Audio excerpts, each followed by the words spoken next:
हाँ, तो कक्षा 10 विषय हिंदी क्षितिज में स्त्री शिक्षा के विरोधी कुतर्कों का खंडन का सारांश पढ़ा रहे थे।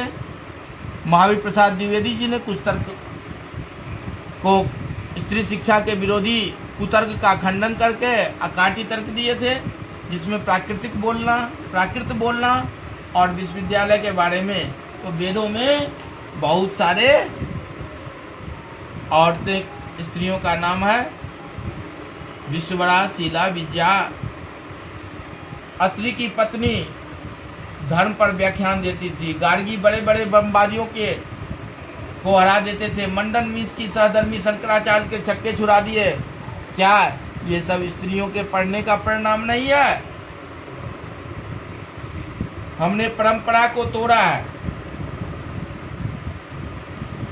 जैसे रुक्मिणी हरण की कथा पढ़ लीजिए। रुक्मिणी ने एक लंबा चौड़ा पत्र एकांत में लिखकर ब्राह्मण के हाथ श्री कृष्ण को भेजा था, जो प्राकृत में नहीं था। उसने रुक्मिणी ने जो पांडित दिखाया है, क्या वह अपढ़ और अल्पज्ञ का सूचक है?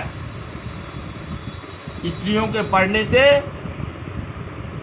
यदि अनर्थ होता है तो पुरुषों के पढ़ने से क्या सार्थक होती है? क्या पुरुष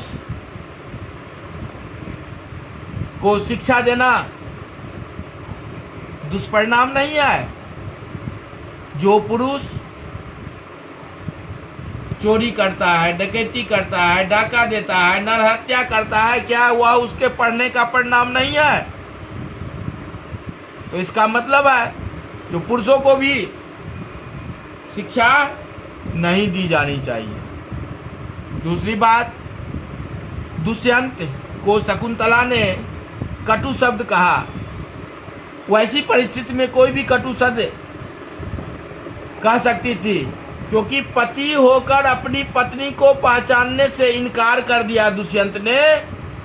तो क्या शकुंतला कहती वाह आर्ज सावस, जो किया अच्छा किया? वहां पर कटु सत्य नहीं तो और क्या कहती? इसीलिए शकुंतला का कटु सत्य कहना भी स्त्रियों को अपढ़ होने का सूचक नहीं है। पढ़ने लिखने से अनर्थ नहीं होता है। सीता को दोबारा अग्नि परीक्षा देने के लिए कहा गया, तो क्या वह राम के प्रति थोड़ा क्रोधित हुई? तो गलत बात है। कोई भी स्त्री उससे ज्यादा क्रोधित हो सकती थी। सीता मर्यादा में रही। इसीलिए स्त्री का शिक्षा हानिकारक नहीं है। स्त्री को शिक्षा देना चाहिए। महावीर प्रसाद द्विवेदी जी के हिसाब से, और हम लोगों का भी तर्क है, पढ़ने लिखने से अनर्थ नहीं होता है। पुरुषों स्त्रियों अपढ़ पढ़े लिखे सभी बने रहती है। अनर्थ पापाचार दुराचार के कारण तो और भी होते हैं। इसीलिए सभी को शिक्षा दी जानी चाहिए।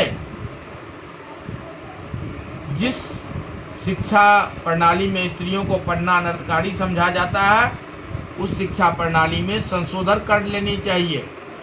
लड़कों की शिक्षा प्रणाली भी अच्छी नहीं है। बुरी प्रणाली होने के कारण कोई भी स्कूल और कॉलेज बंद करने की राय नहीं देता, न उचित है।